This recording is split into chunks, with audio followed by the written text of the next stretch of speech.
You know what's not here in heaven with me, ladies and gentlemen? Is good old TikTok, because it managed to actually survive.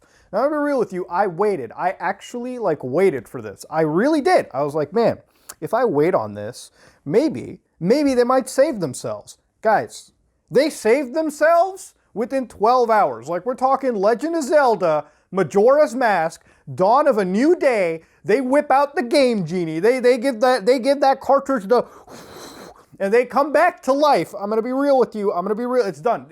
I am convinced, unless the nukes drop, okay, this app will never go down. This has been the most wild roller coaster ride, and you might be wondering why I'm the most interested in it.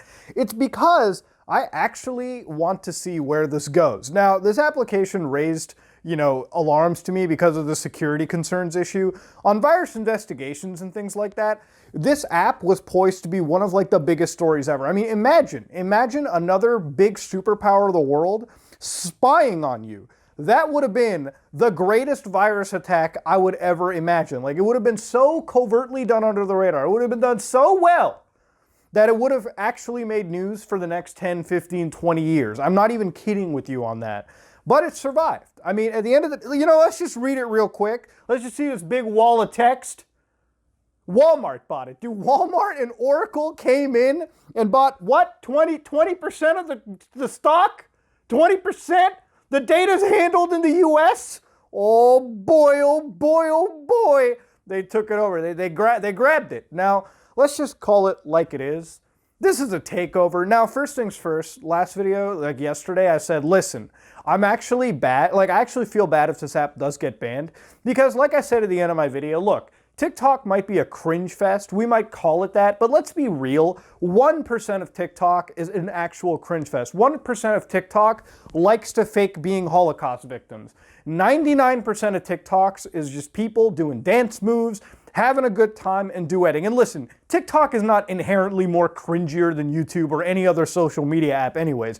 Listen, I just showed you a video 2 days ago of Barbie, an actual Barbie doll, dad and son domestically abusing the Barbie domestically abusing whatever Ken. Yeah, we actually saw that video. So let's not pretend YouTube is like God's gift to the earth, okay? We have some weird cringe on our side of the internet too. We looked at a weird rabbit hole. But this is one of those things where I'm actually glad this app didn't get banned, because the implication of seeing somebody saddened by losing the one happy outlet in their life isn't something to celebrate over. If TikTok makes one person happy, then I'm glad that person gets to dance and do cringy dances or duet with other people, as long as they're actually happy. The more of that mentality we can have in the world is ultimately better, especially in these trying times. I'm glad that somebody's mental outlet, their little social media haven, is still safe for another day. It's literally posts like this that I find super wholesome, where someone writes, "I'm so happy about this. TikTok has helped my mental health,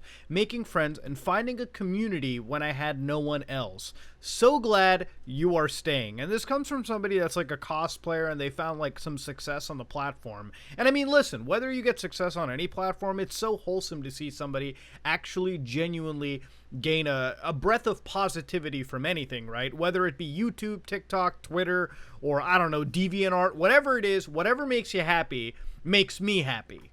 But I can't deny that this is corporate takeover at its finest, dude. We're talking, this is 2020's greatest hijacking of all time. If anything, I am convinced to make a 1.5 hour deep dive video like we did Trafficking Hub or whatever, just solely dedicated to the rise and takeover of TikTok, China's biggest social media application out there. Now, can we just start off by first of all, can we get a little dark mode going on? I know I don't want to assault my audience's eyeballs, but can we just get over the fact that this was, again, a massive hijacking? It was one thing to consider this a national security threat when it was potentially stealing data. Look, I'm just going to come out right and say it. It was probably harvesting the hell out of user data and sending it back home to be analyzed. But now that the data is harvested by the country itself, what's the harm, right? What's the problem? This is why I don't trust anyone. Even in yesterday's video, I talked about if you could use a VPN to use TikTok. And I guess I should have prefaced that by saying I shouldn't even have told you that that should have been a viable alternative. Because I have another video that's coming up. 80% of VPNs are unreliable. That might be a big statistic, but I'll get to that when that time comes.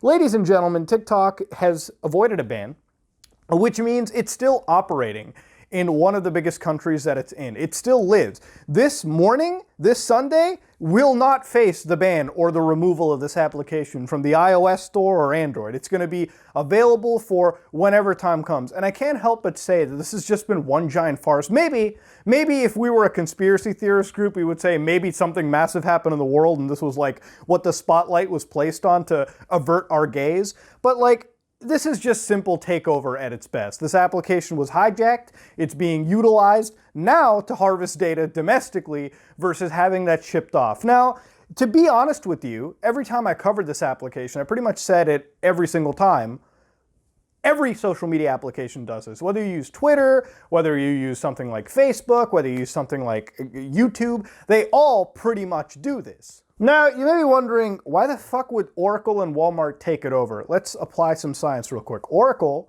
which actually, if you've never heard of the company Oracle, is one of the biggest like cloud companies out there.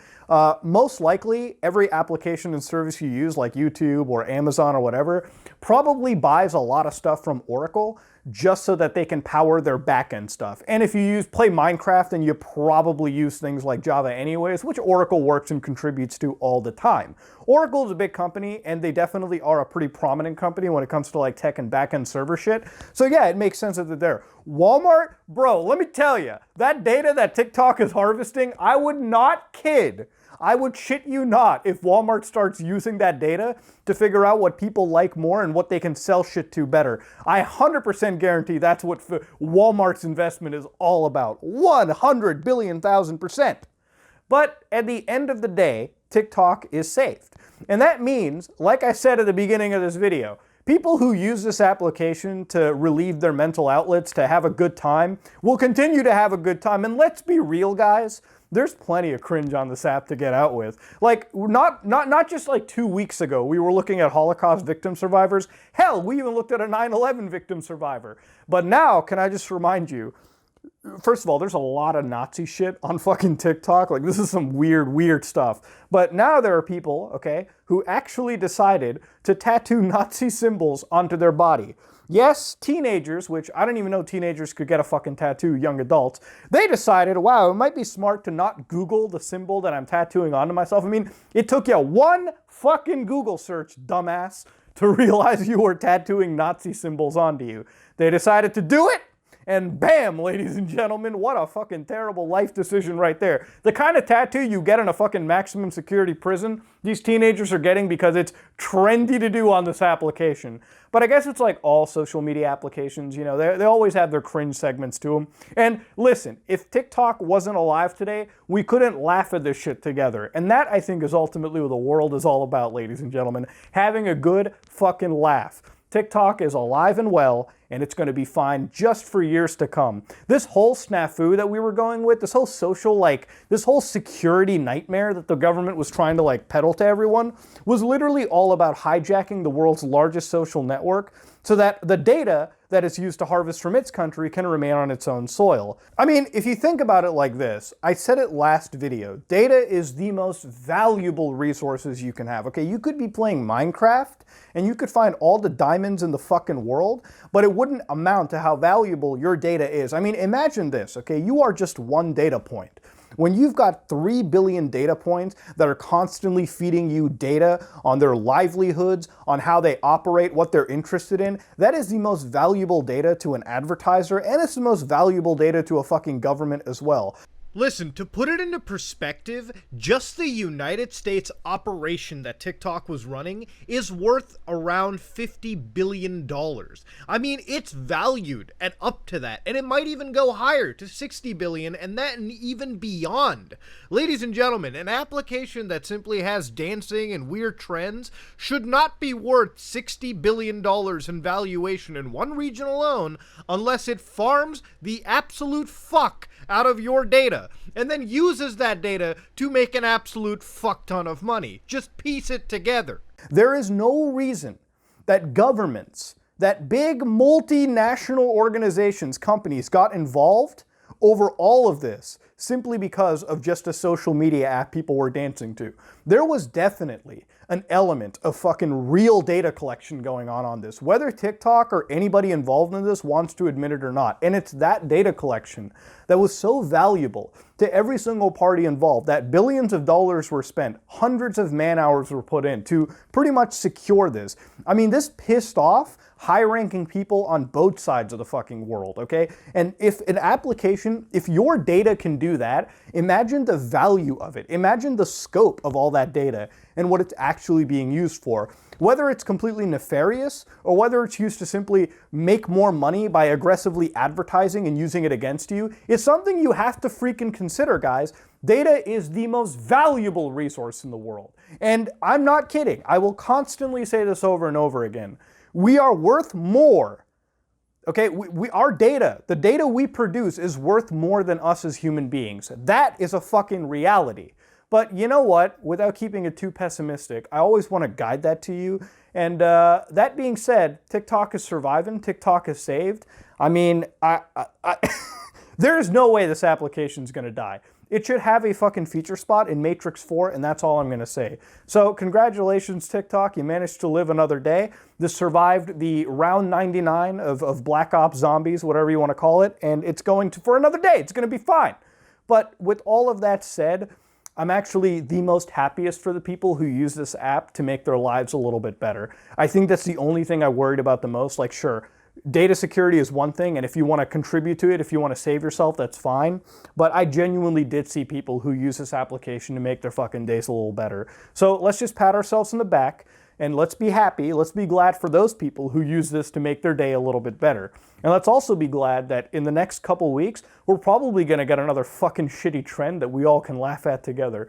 Ladies and gentlemen, this is me, Mutahar. I'm going to go back from heaven down to the real world, and we're probably going to play India's #1 video game next time on Some Ordinary Gamers, just before we touch Roblox. But let me tell you, that Roblox video ain't gonna be pretty. This is me, Muta, and I am out.